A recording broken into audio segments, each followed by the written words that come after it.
നമ്മുടെ എല്ലാം ജീവിതങ്ങളിലേക്കൊന്ന് തിരിഞ്ഞു നോക്കിയാൽ തിട്ടപ്പെടുത്താൻ കഴിയുന്ന ഒന്നുണ്ട്. നമ്മോടൊപ്പം പഠിച്ചവരും കളിച്ച് നടന്നവരും നമ്മുടെ ജീവിതങ്ങളുമായിട്ട് ഏറെ അടുത്തിരുന്നവർ പലരും ഇടയ്ക്ക് വെച്ച് ഈ ലോകത്തിലെ ജീവിതം അവസാനിപ്പിച്ച് കടന്നുപോയവരാണ്. കഴിഞ്ഞ വർഷം മാർച്ച് 22 ഓസ്ട്രേലിയൻ ക്രിക്കറ്റിലെ എന്ന് മാത്രമല്ല ലോക ക്രിക്കറ്റിലെ എക്കാലത്തെയും ബൗളിംഗ് ഇതിഹാസമായിരുന്ന ഷെയ്ൻ വോൺ തൻ്റെ മറ്റൊരു സഹപ്രവർത്തകൻ ഓസ്ട്രേലിയൻ ക്രിക്കറ്റർ റോഡ് മാർഷ് മരിച്ച വാർത്തയറിഞ്ഞ് കാലത്ത് 7:30 തൻ്റെ ട്വിറ്ററിൽ അനുശോചനം രേഖപ്പെടുത്തി.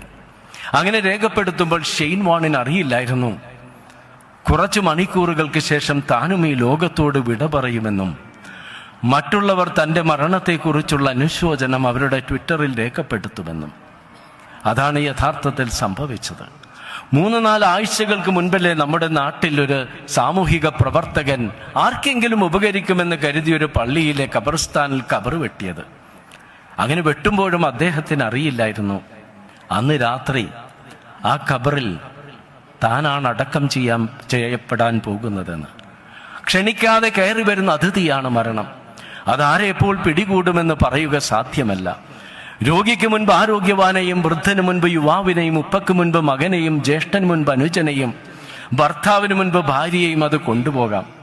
അതുകൊണ്ടാണ് നബി സല്ലല്ലാഹു അലൈഹി വസല്ലം ഉണർത്തിയത്, ഒരിക്കലും മരിക്കാത്തവരെ പോലെ നിങ്ങൾ അധ്വാനിക്കണം, അടുത്ത നിമിഷത്തിൽ മരിക്കുന്നവരെ പോലെ നിങ്ങൾ സൂക്ഷ്മത പുലർത്തണം. മരണം മറ്റുള്ളവരെ തേടിയെത്തുമെങ്കിലും നമ്മളെ തേടിയെത്താൻ ഇനിയും സമയമുണ്ടെന്നൊരു തെറ്റായ ധാരണയുള്ളത് കൊണ്ടാണ് ഉപ്പയോടും ഉമ്മയോടും കൂടപ്പിറപ്പുകളോടും ഇണയോടുമെല്ലാം നാം പരുഷമായി പെരുമാറുന്നതും അവഗണിക്കുന്നതുമെല്ലാം. മാപ്പ് ചോദിക്കാനും തെറ്റുതിരുത്താനും ഇനിയും വർഷങ്ങളുണ്ടെന്നൊരു ധാരണ. ഈ ഒരു ധാരണയുള്ളത് കൊണ്ടല്ലേ ദിനേന തിരുത്താനുള്ള അവസരങ്ങൾ 5 നേരങ്ങളിൽ ഞാനും നിങ്ങളും നിർവഹിക്കുന്ന നമസ്കാരങ്ങളിലൂടെ ലഭിച്ചിട്ടും യാന്ത്രികമായ അശ്രദ്ധയോടെ ഞാനും നിങ്ങളുമെല്ലാം നമസ്കരിക്കുന്നത്.